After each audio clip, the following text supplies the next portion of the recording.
Good morning friends. Mahavir study world में आपका स्वागत है।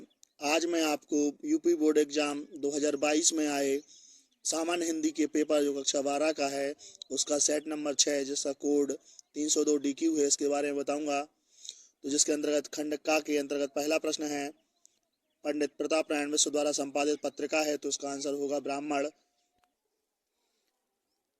रामचंद्र शुक्ल की रचना है, तो आंसर होगा त्रिवेणी। कर्मभूमि किस विधा की रचना है, तो उपन्यास। भाग्य और पुरुषार्थ के लेखक हैं, तो वो हैं जैनेन्द्र कुमार। महावीर प्रसाद द्विवेदी द्वारा संपादित पत्रिका, तो वो है सरस्वती। पद्मावत का रचना काल, तो वो है भक्ति काल। सरोज स्मृति के रचयिता, तो आंसर है सूर्यकांत त्रिपाठी निराला। निम्नलिखित कवियों में से कौन छायावादी नहीं है, तो आंसर है नागार्जुन। रीतिकाल में कि किस कवि ने वीररस की रचना की है, तो आंसर है भूषण। तार सप्तक के संपादक थे, तो आंसर होगा अज्ञे। इसके बाद क्वेश्चन नंबर 3 में एक गद्यांश दिया है जिसके प्रश्नों के उत्तर आपको देना है। तो इसका पहला प्रश्न होगा, पाठ का शीर्षक और लेखक का नाम लिखिए। तो आंसर होगा राष्ट्र का स्वरूप, और लेखक होंगे डॉक्टर वासुदेव शरण अग्रवाल। दूसरा प्रश्न है, जन का प्रवाह आशय, तो जन के प्रवाह से आशय मानव सभ्यता के अस्तित्व से है। और तीसरा प्रश्न होगा, भूमि के साथ किसने तदात्म प्राप्त किया है, तो आंसर है राष्ट्रीय जन ने, अर्थात जो मानव सभ्यता है उसने। जन का जीवन किस तरह है, तो इसका उत्तर होगा, जन का जीवन सतत वाहिनी नदी के प्रवाह की तरह है। इस प्रकार से उसका आंसर हो जाएगा। अंतिम प्रश्न है कि रेखांकित जो लाइनें हैं उनकी हमें व्याख्या करना है। तो इन पंक्तियों में जो लेखक हमारे डॉक्टर वासुदेव शरण अग्रवाल है, तो वो कहते हैं कि जो मानव सभ्यता का अस्तित्व है वो अनंत काल से है और हजारों वर्षों से पृथ्वी से मानव सभ्यता जुड़ी हुई है। इस प्रकार से इन लाइनों का की व्याख्या हो जाएगी। अथवा वाले प्रश्न में भी हमें प्रश्नों के उत्तर देना है। जो अथवा वाला प्रश्न है उसमें गद्यांश है।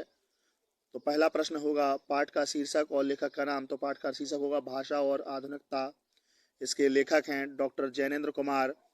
दूसरा प्रश्न है, भाषा किसका अटूट अंग है, तो आंसर होगा भाषा स्वयं संस्कृति का एक अटूट अंग है। किसकी गति विज्ञान की गति के साथ जोड़ी जाती है, तो आंसर है भाषा और संस्कृति की गति। सांस्कृतिक हलचलें किसके लिए पर्याप्त नहीं है, तो आंसर है सांस्कृतिक हलचलें भाषा के परंपरागत प्रयोग के लिए पर्याप्त नहीं है। पांचवा प्रश्न है, रेखांकित अंश की व्याख्या कीजिए। तो इन जैसे कि आप देख पा रहे हैं इस पंक्ति में, तो इस डॉक्टर जयंत कुमार कहते हैं कि भाषा स्वयं संस्कृति का एक अटूट अंग है, अर्थात भाषा के अभाव में संस्कृति की कल्पना नहीं की जा सकती। प्रश्न नंबर 4 में एक पद्यांश दिया है जिसमें से हमें प्रश्नों के उत्तर देना है। तो पहला प्रश्न है, कवि और कविता का नाम लिखिए। तो कवि का नाम है जयशंकर प्रसाद और कविता है श्रद्धा मनु। श्रद्धा किसके लिए हताश मन से प्रेरणा दे रही है, तो आंसर है मनु। रजनी किसका प्रतीक है, तो आंसर होगा दुख रूपी रात्रि का।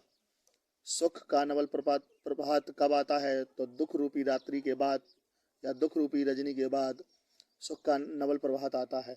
रेखांकित अंश की व्याख्या कीजिए।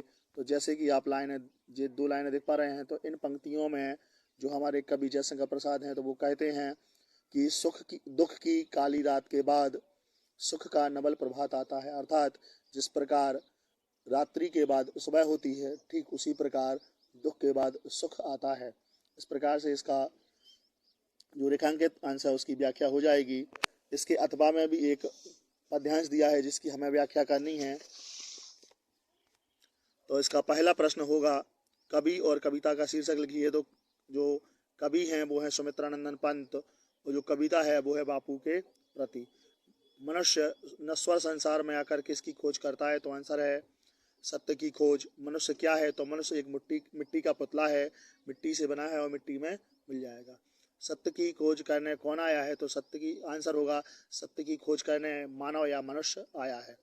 रेखांकित अंश की व्याख्या कीजिए। तो जैसे कि आप देख पा रहे हैं ये 2 लाइन है, तो इसमें सुमित्रानंदन पंत जी कहते हैं कि जो मनुष्य है वो मानवता रूपी तालाब का पशुता रूपी एक कमल बन गया है। इस प्रकार से हम इसकी व्याख्या कर सकते हैं। प्रश्न नंबर 5 के कावाले में किसी एक लेखक के साहित्यिक परिचय और उसकी कृतियों का उल्लेख करना है। और ख वाले में किसी कवि के साहित्यिक परिचय और उसकी कृतियों के बारे में बताना है। प्रश्न नंबर जो 6 है उसमें पंचलाइट अथवा बहादुर कहानी की कथा वस्तु लिखना है। तो आप इन कहानियों को याद करके इनके बारे में लिख सकते हैं। अथवा में दिया है कि ध्रुव यात्रा कहानी के उद्देश्य को लिखिए। उसके बाद जो प्रश्न नंबर 7 है, स्वपठित खंड काव्य के आधार किसी एक प्रश्न का उत्तर देना है। तो जिस जिले में जो खंड काव्य चलता है उसी खंड काव्य के प्रश्नों के बारे में आपको उत्तर देना है। प्रश्न नंबर 8 जो खंड खा के अंतर्गत है, तो इसमें भी संस्कृत के गद्यांश दिए हैं। इनके प्रश्नों का ससंदर्भ हिंदी अनुवाद करना है। तो पहला वाला जो गद्यांश है वो संस्कृत भाषा महत्वम पाठ से दिया गया है। तो इसके गद्यांश को कि आपको हिंदी पढ़ लेना है, जिससे कि आसानी से आप प्रश्नों के उत्तर दे पाएंगे। और अथवा वाला प्रश्न जो महामना मालवीय पाठ से लिया गया है, ये दोनों पाठ बहुत इंपॉर्टेंट हैं। तो आप इन पाठों के पूरे पाठों के हिंदी के अनुवाद को आप पढ़ लें, जिससे कि आप पेपर में आसानी से लिख पाएंगे। उसके बाद खा वाले प्रश्न में श्लोकों में से किसी एक श्लोक का ससंदर्भ हिंदी अनुवाद करना है। तो पहला वाला जो श्लोक है वो पहला गद्यांश सुभाषित रत्नानी पाठ से लिया गया है। जो अथवा वाला है वो जातक कथा के उल्लूक जातकम से लिया गया है। प्रश्न नंबर 9 में मुहावरे को लोकोक्तियों में से किसी एक का अर्थ लिखकर वाक्य प्रयोग करना है। आँख का तारा होना यानी बहुत प्यारा होना, तो इसका हम वाक्य प्रयोग कर सकते हैं कि राहुल अपनी माँ के आँख का तारा है। नाक में नकेल डालना अर्थात नियंत्रण में करना। सावन भरे ना भादों सूखे, इसका मतलब है हमेशा एक सा रहना। मक्खन लगाना यानी खुशामद करना। उसके बाद प्रश्न नंबर जो 10 है, प्रश्न नंबर 10 में संधि विच्छेद करके विकल्प का चुनाव करना है। तो साक्षर साधन अक्षर नरेंद्र, इसका होगा नर धन इंद्र। और स्वागतम, इसका होगा शूधन आगतम। कावाले में दिए गए शब्दों में विभक्ति और वचन बताना है। तो पहला है आत्मने, इसका होगा द्वितीय विभक्ति बहुवचन। और नामना, इसका होगा चतुर्थी विभक्ति एक वचन। प्रश्न नंबर 11 में शब्द युग्मों का सही चयन करके लिखना है, जैसे श्रवण और श्रावण, तो इसका होगा कान और भिक्षु। अंश और अंश, इसका होगा कंधा और हिस्सा। खा वाले प्रश्न में किन्हीं एक शब्द के किसी दो अर्थों के बारे में लिखना है। तो जैसे लिखा है अंबर, इसका मतलब होगा आकाश, और लिख सकते हैं वस्त्र। चपला, इसका होता है लक्ष्मी या बिजली। और जड़, इसका होगा मूर्ख या मूल। गा वाले में वाक्यांशों के लिए एक शब्द लिखना है। तो जैसे अनुकरण योग्य, उसको होगा अनुकरणीय। और दूसरे वाले में वन में रहने वाला, तो उसे कहेंगे वनवासी। घा वाले प्रश्न में निम्नलिखित में से दो वाक्यों को शुद्ध करके लिखना है। तो पहला है महादेवी वर्मा विद्वान कवयित्री थी, तो आंसर होगा महादेवी वर्मा विदुषी कवयित्री थी। अध्यापक कक्षा में पढ़ा रही है, तो हम कह सकते हैं अध्यापक कक्षा में पढ़ा रहे हैं। या इसका बन सकता है अध्यापिका कक्षा में पढ़ा रही हैं। तुम मेरे से मत बोलो, तो आंसर होगा तुम मुझसे मत बोलो। मैं लड़के को पढ़ाया हूँ, तो मैंने लड़कों को या लड़के को पढ़ाया है।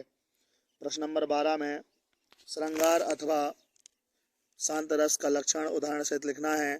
खा वाले में अनुप्रास अलंकार अथवा रूपक अलंकार की परिभाषा उदाहरण सहित लिखनी है।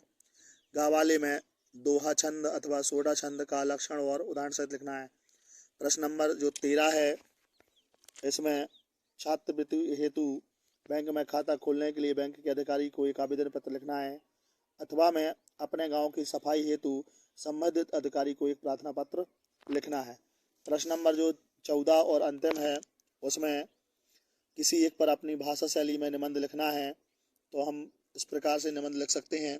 यदि ये वीडियो आपको अच्छा लगे तो वीडियो को लाइक करें, चैनल को सब्सक्राइब करें और बेल आइकन दबाएं, जिससे आने वाली वीडियो की नोटिफिकेशन आपको सबसे पहले मिल सके। और इस वीडियो को अपने फ्रेंड्स के साथ भी शेयर करें। जय हिंद।